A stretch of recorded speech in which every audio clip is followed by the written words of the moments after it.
Well, welcome everybody. We're thrilled to be here today and start off our season. So thank you again for joining us.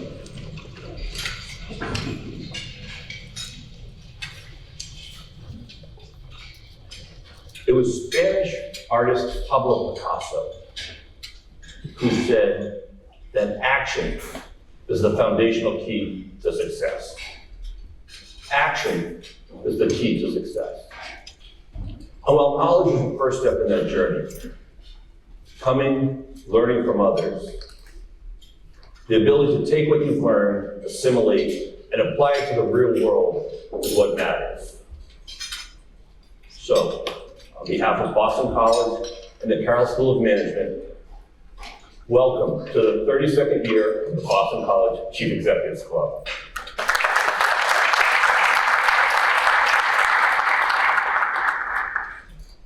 I want to note that today is September 11th, and on this anniversary, we remember the lives lost and honor the bravery of the first responders and fellow citizens who risked everything to save others. Never forgetting the impact of that tragic day, may we continue to find strength and unity as we face the challenges before us. Now, returning to my theme of action for today. I spent the better part of the summer having conversations with many people in this room to ask, how do we improve this organization? What do we need to do? What do you like? What do you not like? Sad to say, I'm still here on stage despite the feedback I got. Mostly kidding. But, so that one gets the laughs. Got it. But it was a conversation I had with my friend Pratt Wiley. And when I asked him to distill what made this room, this organization special, he said without a moment's hesitation, I always leave this room with action items. And that struck me because we come in here together to learn and to connect and to network. But the concept that you're here, that you learn and listen to others, but that when you leave this room, you've added something to your to-do list to improve yourself, your life, your organization. Well, that was a perfect summation of what we're trying to accomplish. So when you leave this room today, I really do hope that it's something, whether you learn from something on stage, or sitting at the tables, or the buffet, or fighting to get your car in the garage, that at some point that you take some positive step from what you've learned here today. As you can see in the program, we're super excited about an outstanding, again, fall lineup. Over the coming weeks and months, we will be hosting the CEOs of McDonald's, Amgen, and Visa. We have multiple commitments for the first half of 2025, and once those dates are finalized, we will share those with you in the coming weeks.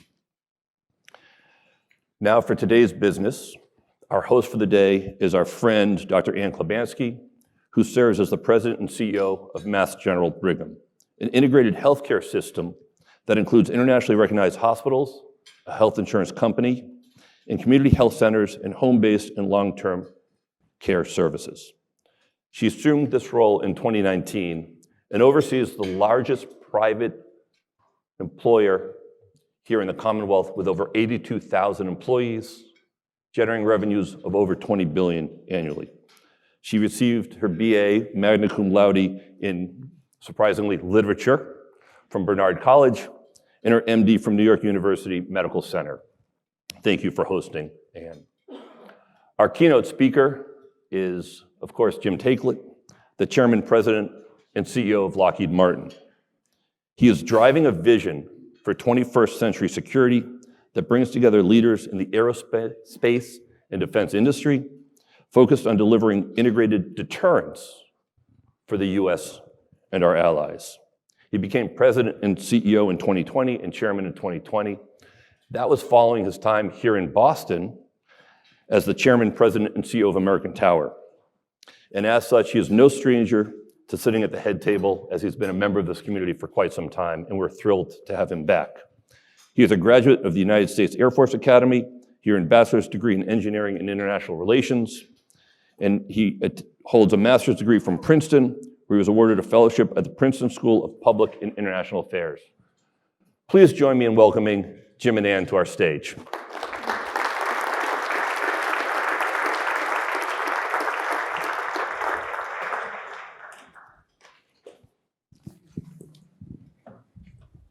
Well, pleasure to be here with everyone. Pleasure to be talking here with Jim. Let me start by asking a question about when you started your current role. It'll be really, I think, helpful for people to understand what's your motivation, or what was your motivation and thinking around taking this current role. I mean, obviously, so much going on with a global and national situation, challenges facing the country, but tell us a little bit about your thoughts back then. Sure, Ann, and good afternoon, everybody. It's great to be back in Boston. And I just want to point out with my friend Ann, she's doing with David and their team God's work to take better care of people in this region and create great science for the world. So, Ann, thanks for everything you're doing. And you are protecting that world. So on that note, Right. thank you.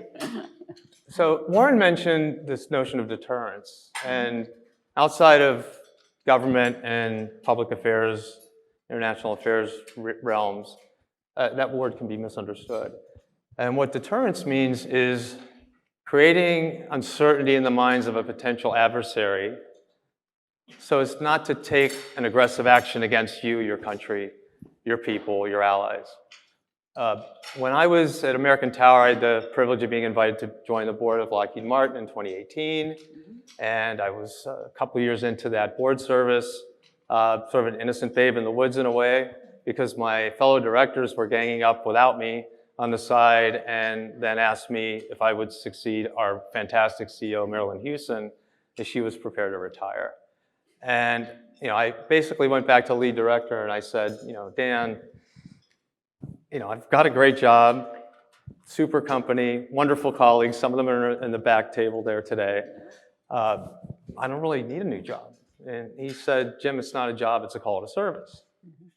And I thought about that for a second. And I came to my own conclusion that he shared and my board shared the concern I was having deep down inside, having been on this board for a couple of years. I'm a Gulf War veteran. I've been at the front, and we don't want those kind of things to be happening again to our country and our people and our young people.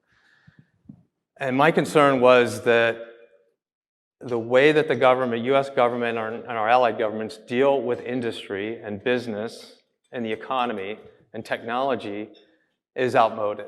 It's a 20th century construct in the Department of Defense to do acquisition and what we call sustainment or maintenance of the equipment, developing the technologies, et cetera. And we're years, if not decades, behind where commercial industry is. And because of that, I was concerned that if we stayed on the same path as a country, that we wouldn't be able to maintain a viable deterrent to great power conflict even within the next, say, 5 to 10 years. That's a really huge risk because actors have emerged in different parts of the world like China, Iran, North Korea, and Russia, obviously, that don't have any qualms about aggression to gain their objectives. These tend to be autocratically led governments, which make decisions in a different manner than the democracies make them, and are apt to take these kinds of steps. And so many of these countries hew to a philosophy by Sun Tzu, who's a Chinese philosopher from hundreds of years ago, who wrote the book, The Art of War. And essentially in The Art of War, he suggests that if you want to take an aggressive action and gain an objective, you need to, first of all, prepare yourself over a potentially long period of time, quietly, hide your capabilities and your intentions from your potential enemy. And when you get sort of a 90% probability of success in your mind, you strike decisively and with no warning. I thought we might be heading towards a world like that, which is incredibly risky. And the goal I had when I took on the leadership position at Lockheed Martin, which was really a privilege, frankly, was to try to apply the lessons from my time at American Tower, the aerospace industry before that, the Air Force, especially in the realm of digital technology acceleration, like I know we're doing in healthcare, Yes. to make us move the goalposts of that deterrence farther into time every week, every month, and every year. And maybe, just maybe, the Vladimir Putins and the Chairman Xi's and the mullahs would decide today's not the day and keep not deciding the day's not the day to take that action. That's what deterrence is. So we are in the aerospace and defense industry. We're the largest at what we do. We have about 125,000 people. We have $70 billion of revenue, and almost all of it's applied to national defense and space exploration. So it's a very unique company. And we have 65,000 engineers and scientists in the company. So we can make some things move pretty quickly and pretty significantly when we put our mind to it. So the goal then I had was, let's take this really capable instrument to increase, national and global security and bring it into the 21st century. And that's where I came up with the name of 21st century security. So how do we get from industrial age, post-World War II construct of government and industry operating together to a 21st century construct of industry and government operating together? And that is a very difficult task because it involves Congress, it involves the executive branch, both White House staff and Department of Defense civilians, and it involves the services, of which there are like 5 or 6 of them now, military uniformed services. To try to change that entire system, and I know Ann is chuckling because we have a 2-person support group because she's trying to change the national healthcare system using the instrument of MGB, which has the same kind of scale, capability, number of scientists, it's very similar problem set that we're addressing. And these are national and global problems. Deteriorating healthcare, deteriorating global security, and limited resources, and even maybe declining resources to address both of them. So the way that I'm trying to take this great company, Lockheed Martin, and have it be a pathfinder to this 21st century security vision, which we can talk more about based on people's questions and things. But that's why I took this job. And the most important outcome of this, I hope, will be that government changes the way that it does its processes, systems, authorizations, its acquisition system, and allows my company and others to bring in the big tech companies, the startups, the mid-sized technology, new entrant type companies from all different sectors like AI, distributed cloud computing, 5G. We need these technologies to continually improve our national defense capability and also to then move that deterrence goalpost farther out into the future. So that's what this is all about for me. So just a follow-up before I get into the next question. Deterrence change. All of these things are always changing. And when you set out in a company, in your role, in any role, when I set out in healthcare, it was thinking about the known deterrence, what was out there that we knew about, or we anticipated. And yet, all of a sudden, something comes up that no one had expected. Or maybe it was on that list of things to worry about, but it was far out there. Something like COVID for us. It just sort of arrived. If you speak to the infectious disease group, they were saying for years, there's these lists of emerging pathogens, and one of them is going to create a pandemic, and it's going to affect everyone in the world. And we would say, yeah, I know, that's on the list of emerging pathogens, and at some point, it's... So that's one example in healthcare. But just to speak a little bit more about how you do that kind of thinking and planning for any of the organizations when there are the knowns and then there are these other things. How does that work? So there's a great book by the gentleman who wrote The Black Swan. Nassim Taleb is his name.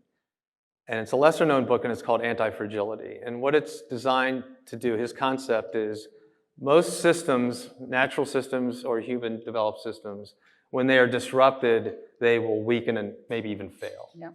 His philosophy is, and it's aspirational, is that you could design systems that would relatively low cost, you could make them more resilient as they absorb shocks and disruptions instead of less resilient and potentially fail. Now, you could say there's no system like that. There is one everybody's heard of, artificial intelligence. Artificial intelligence learns by making mistakes and correcting them and then putting it into the algorithm until the next mistake comes up and it learns again. So that is a self-healing, self-improving system that will operate through a period of time. I don't think we're going to be able to do that with national defense, but we definitely did get disrupted. Guess with what? COVID, Yes. as well in our industry. Yep. And one very cogent example of this is we built a plane called the F-35. It's the most advanced fighter plane in the world. They cost about, yes, $80 to $100 million a piece. A third of that aircraft itself is built in the UK. In the United States, there was a waiver to the COVID lockdowns for national security operations, right? So our factory in Fort Worth that builds these airplanes and final assembly and flight tests them was open. All of our employees could travel. You didn't have to stay home. We had all these protocols for, masks and distance and this and that, but we kept our factory open. In the UK, they shut down every factory. They said everyone had to stay home, and there was no national security waiver for the employees. We could not get a third of our airplane into the United States or built for 6 to 12 months. Mm-hmm. That's fragility, Yes. right? The whole thing broke Yep. because of something nobody saw coming. The opposite side of this anti-fragility, which is 1/3 of our strategy, 1/3 is the technology acceleration, 1/3 is anti-fragility, and 1/3 maybe we'll get to is globalization of the production and sustainment system around the world. Because the way it's set up now is very fragile, right? So when we couldn't get those pieces of aircraft, we couldn't build the aircraft. But it goes all the way back to the old story about if not for the nail, you would have had a horseshoe. If you had the horseshoe, you'd have the horse. If you had the horse, you'd have the knight, and you'd win the battle. This is the opposite of that. So there are microprocessors that if we can't get them with 3 years lead time, 3 years from now, we can't build an airplane either. So this is a very complex problem. It was built on a very fragile state that was unveiled with COVID. Then the opposite problem happened. We had another unexpected shock. Yep. Major power land war in Europe hadn't happened since 1945. Nobody thought, as with the pandemic, Yes. except maybe some people in a think tank or the Pentagon somewhere, that there would ever be another great power land war in Europe. Europe's peaceful now. It's a Eurozone. They've got one currency. Everybody's friendly. Well, not everybody was friendly. And so the Russians decided, the government decided, I should say, to do an armed invasion of a sovereign country crossing a well-recognized international border. And no one expected that. At the beginning of that invasion, the Ukrainians had a fairly robust army for a country their size, but they didn't have enough of anything, okay? They had some systems that we build. The first one that came into effect was called the Javelin missile. The Javelin missile was essentially, I would say, the deciding factor in stopping the initial Russian tank columns from going straight to Kiev and taking over the country. The problem is, these are guided missiles, and when you use one, it's gone. And the Ukrainians only had so many of them. And so, for example, I was in the Pentagon about a month after the invasion, and I decided, without my board's approval, actually, Ann, don't do this. I'm listening. I wrote a very letter. carefully. Yeah, doesn't work the other way. I wrote a letter to the Undersecretary of Defense at the time, and I said, look, we have a long, fragile contracting system here, government pay. I don't want to wait for that. I'm going to put in this letter, I'm committing $100 million of the company's money to scale the production of the Javelin and other missiles, because I know we're going to need them. Please make it right someday and write the contract and make sure we get made whole for this. And I'm walking down the hall, because of course he accepted the free $100 million, and did pay it back later, by the way, just saying. And so, yeah, and they made good on it. I'm walking down the hall, and this 3-star admiral comes running after me. He goes, Jim, he goes, do you have 15 minutes for the chairman? He saw the chairman of the Joint Chiefs of Staff. And I'm like, yeah, sure I do, Top military officer in the country, our main customer. Gentleman named Mark Milley, who's just recently retired, fantastic American, great officer, fun guy to be around when he's in a good mood. He's got the maps laid out in what the SCIF is. A SCIF is a secure compartmented information facility, which means you could talk about anything top secret in there. And he's got the maps of Ukraine and what's happening like right now. I mean, they're on the phone. And he says, these Javelin missiles are really important, and we're gonna send them what we have out of the US Army stockpile. Yeah. And we're not gonna have very many left. How soon can you double the production of these missiles? Basically from 2,000 to 4,000 a year. And we'd already done that analysis in the company. And I said, General, I wish I had a better answer for you, but it's gonna take 3 years. And it took 4. Because of the fragility of the production system. Could not scale after a very unexpected but meaningful event. This needs to be upgraded and repaired. And so what I've been advocating since even before this was to the senior government officials in the US and the UK and other places, we've got to have a more resilient defense production and sustainment system. Because if the Chinese or the Russians or the Iranians go, wow, you know what? There's no Javelin missiles left in the US Army inventory, or very few, then that gives them the motivation to bring the goalposts in sooner. And we can't let that happen either. So that's an example, Ann, of 2 unexpected major events that nobody saw coming and that we're not prepared to manage. So a lot of this is about driving change and looking ahead. And you've already alluded to this, but maybe talk a little bit about a US-based company. What does it mean to look beyond, to go international? How does that factor into a lot of the things you've been talking about? And then related to that, in terms of change, pace of change, is bringing in new technologies. And you've talked about that. How do you bring in AI, new technologies, digital? But how do you do that in 2 ways? Number one, the work that's going on needs to continue. You are going to be bringing in new technologies, new capabilities, maybe expand where you are nationally, internationally. And at the same time, all of these things are changing. So you're bringing in new technologies, but technology is changing at a very, very rapid pace. Right. So I know you know this, but maybe just talk a little bit about how you see all this and how do you manage that within the context of a company, particularly one of your size? So what we started out with was making sure that the governance structure behind the company, the board, the committees on the board, the leadership of the committees and the lead director understood exactly what we thought we needed to do to the extent we knew it at the time. Yes. And so if you don't have your governance structure aligned and supportive, and you want to drive systemic change in a system that's larger than your own span of control, probably not going to get very far, even internally.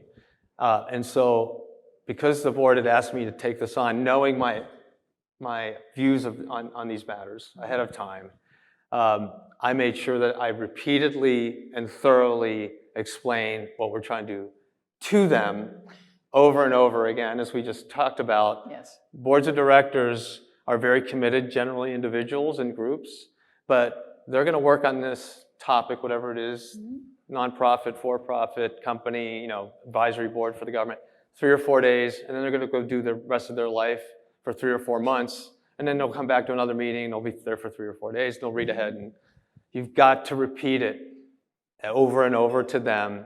They then have to evangelize it for you with other managers that they run into, employees, companies that they're on the other boards with, those kinds of things. So you need the governance cohort to be right with you and actually encouraging you to move faster even, right? So that's one big element of change management. If you don't have your governance with you, or you're vulnerable to activist investor, for example, without the strong board, you probably are not likely to succeed. The second thing you have to do is make sure that the executive team, direct reports, if you will, division heads and all of that, who are going to actually implement this or be charged to implement it, whether they like it or not, they have to accept that things are going to change, and they have to be the change agent, not the change resistor. And they have to talk the talk. They have to become evangelists, And we used to have our 15-person executive team, all scattered all over the country. There are different, divisions in different headquartered states and all these kinds of things. I said, we are going to get together a week a month, most of a week, 3 days or so, in, of all places, Bethesda, Maryland, where the legacy corporate headquarters is. We don't do or make anything there. But I said, we created a space where we would all go 3 to 4 days a month, and everyone had to show up, and this is what we went. We talked about these issues. How are we going to get this change to happen? I know the customer can't contract for it. I know we still have to build airplanes at 156 a year, and yes, we're going to do all that. And they then start synergizing among themselves. And what you really want to do at the end of this now is evangelize to the customer. And the end point, when you know you finally get their attention, is when they talk to the press or they give a speech, they're using phrases that you have repeated to them 30 times already. And it becomes theirs. So if you get the governance aligned, you get your executive team delivering and evangelizing and accepting change. They will have to change individually what they do every day and then teach their people how to change. And you get the customer, for us, is very senior U.S. government civilian officials, 4-star admirals and generals, and those kinds of folks. If you've got to get all of them at least looking in the same direction, and then you got to find the places and where you can show success stories and then amplify them greatly, right? They could even be a small success story, but if you can tell the story in human terms of why you're doing this, and have it resonate with decision makers and people that are going to matter and have to commit to it, then you're going to get movement. No, I love that answer, and I love the concept, and we have talked about this in other places, but I think it's just an incredibly concept for everyone to think about in a time of change, in a time of leadership, and how one actually gets to do what needs to get done. And this concept of evangelizing internally, and then from the board, and into the management group, into the people, into the customers, or in our case, it's patients that really understand what we're doing and why, and what the benefit is to them. And it is those individual stories, because that is what people want to see. That's what resonates with them. It's what resonates with all of us. So I really thank you for laying it out so clearly, because I think sometimes all of us will get, I think, a bit distracted in the org charts and in the overall decisions and so many things that are going on. But that is a really very key narrative. So I do appreciate your mentioning that. And then the master's class then is, how do you give the decision makers or the amplifiers the experience personally that you're trying to exemplify? We have autonomous aircraft. Real ones, not quad drones. These are F-16s, Black Hawk helicopters that don't need pilots in the cockpit. They're pilot optional. You don't have to. So what we did recently is we got our Air Force teammates to invite the Secretary of the Air Force, who's the senior civilian decision maker and leader in the United States Air Force in the Pentagon, to be a passenger on the autonomous F-16, in the autonomous F-16. Now, I fly these things with the test pilots now and then, and it's a very cool experience. But when the test pilot, because we also have the safety pilot in the jet because it's still experimental, like those Ubers that drive themselves and the guy's standing there ready to grab the wheel. So, or sitting in the seat ready to grab the wheel. So we have that, but it does work. Trust me, it does work. So we took because we wouldn't have took the Secretary of the Air Force if it didn't work.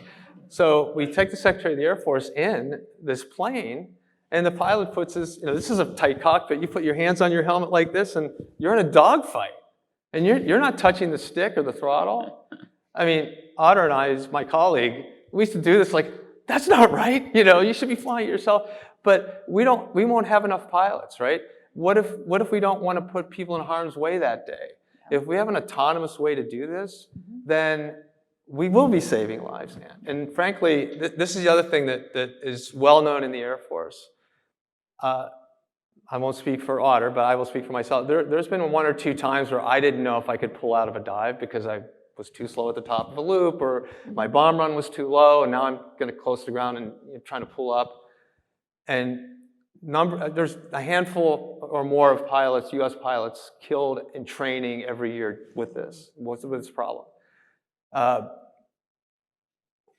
team invented an automated pull yourself out of the dive machine and put it in the F-16 10 years ago, because that technology existed, and why weren't we using it to save lives? And so we have decades of experience in autonomy on real airplanes, and now we can fly. We went from pull out of a dive with an automated system, because you're passed out, by the way. And yeah, it's a long story, but you don't want this to happen. And we can count the lives that we've saved of people who were going to crash in F-16s and didn't because of this. And now we can do with the Black Hawk helicopter, it's fully automated too. So you can sit on your couch at home and fly this helicopter on a mission. You can change its mission. You can make it go up and down in altitude because you felt like it. But the practical value of that is, and the Israelis lost a helicopter just yesterday, I think, doing an air evacuation mission of an injured person from what's called a hot landing zone. In other words, you're going to get shot at, but I'm going to go in and I'm going to try to rescue David and get him out with my crew of 3 or 4 people on my helicopter. Well, we've shown this mission to the Navy and the Army. You can do that mission with no pilots in the helicopter. You can have them sitting on a couch in the command post, fly and have somebody just put the stretcher in and it leaves. And you didn't risk. What happened was these 3 or 4 crew members were killed trying to help this guy. And so these are real missions. This is real world stuff. These are personal stories. And so you want the Secretary of the Air Force to experience this. F-16, 5-6G turns with no pilot, and you in the airplane. We took someone from CNBC, one of the reporters, and let her fly the autonomous helicopter, which you can do with the iPad while you're sitting there. So we took her up. There was a safety pilot still, but we said, here, take this iPad, and here's a heading. Let's go this way. Let's go east. Let's go 90-degree heading. And she did it, and off it went. She's in it flying. Never a minute of training or practice with this iPad. So these technologies are out there. And what I want to do is we want to bring in NVIDIA and IBM, and we've done this, Verizon, Microsoft on distributed cloud, to help us with this, because they have a lot of this technology already.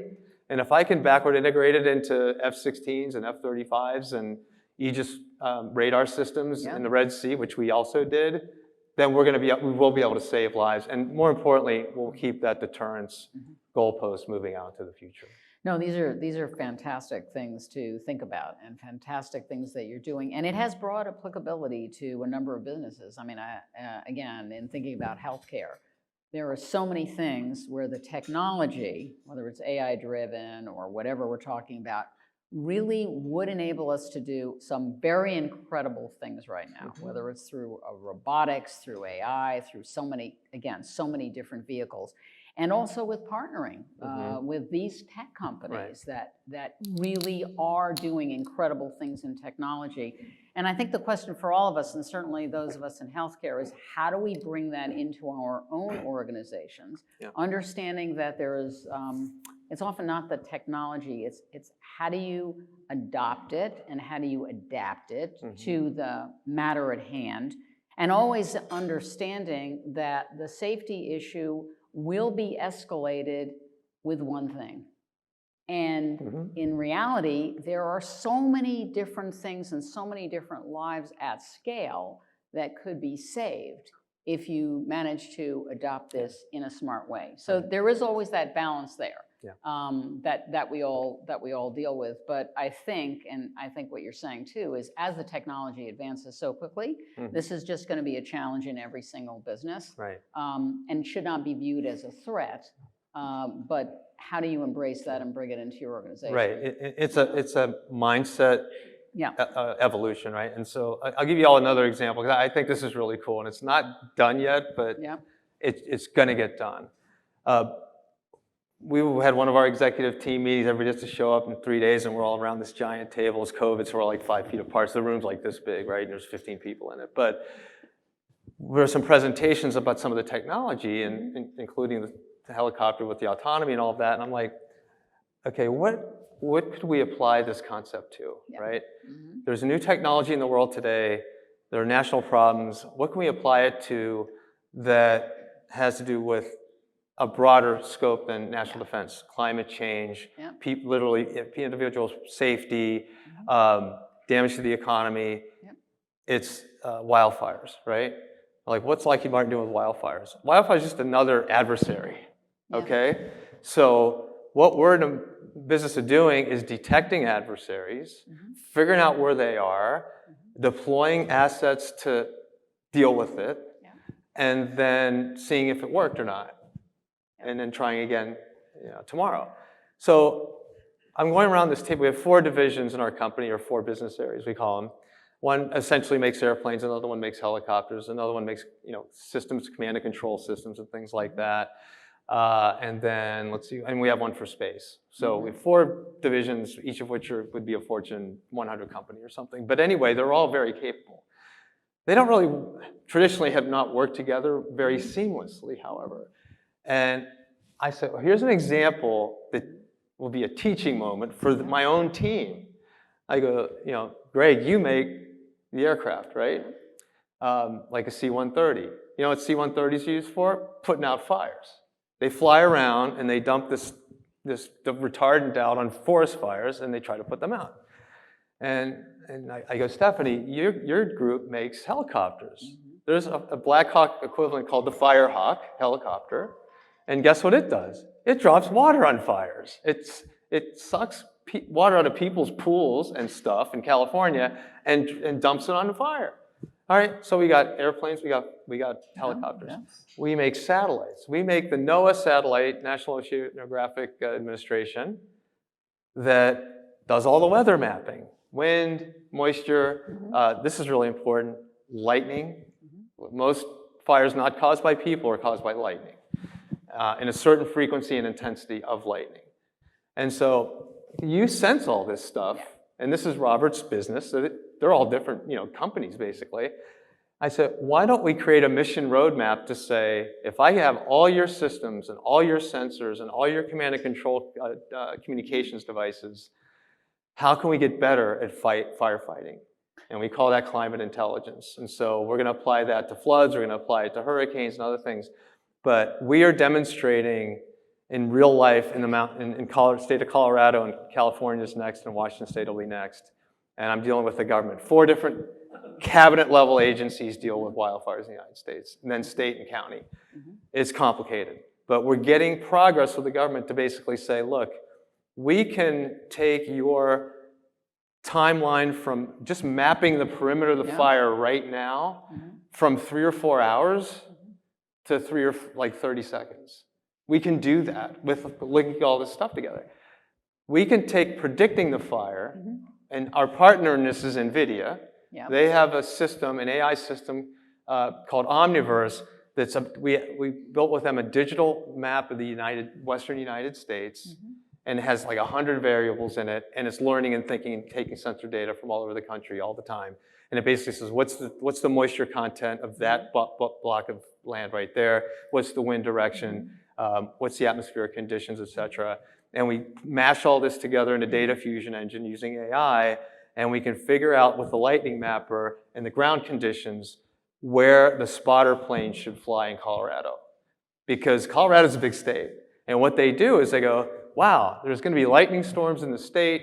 It's dry conditions, and the 4 planes they have will try to go back and forth across the state of Colorado and look for little fires starting.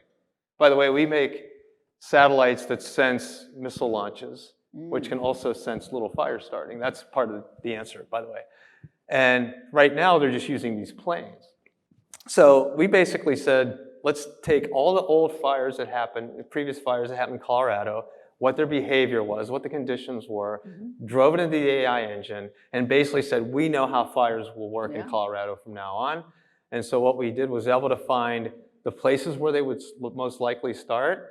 And instead of all of Colorado, it was 5% of the land of Colorado. The 4 planes went there and they find the fires, right? And when we find them now, we can do all the response times by 2 orders of magnitude faster, and you put them out before they become mega fires. So the goal of the process and the integration of all of this is to eliminate mega fires in North America. Now, it's going to take 10 or 15 years to get there, but there's a path to get there. Yeah. So we need to accelerate digital technology into common issues and common problems in ways that the government's not positioned to do. And that's why companies like ours need to step up and try to be this pathfinder. And it's changing the scope and scale and really redefining what your whole industry is. Right. And as you sort of started the conversation, taking a company like this and making it a change agent for the entire industry. Right. And we can see the scope of what that looks like. And the change agents eventually incredible. Tend to lead or completely blow up and fail. But the ones that are successful, it's SpaceX, it's Tesla, credit to Musk for thinking of these early on. Companies like that, it was Google in their day and et cetera. So now Microsoft, when Microsoft pivoted from disk to cloud and said, we got to catch up, now, they're a $1 trillion company too. Yes. So the leaders that take chances and have scale, because if you don't have scale, it's really hard to get to it, as we know in healthcare too. We do. Right, and so scale and longevity is often looked, you're the dinosaur. No, you are the one industry participant that can actually change the system. Yeah. But you have to change yourself first.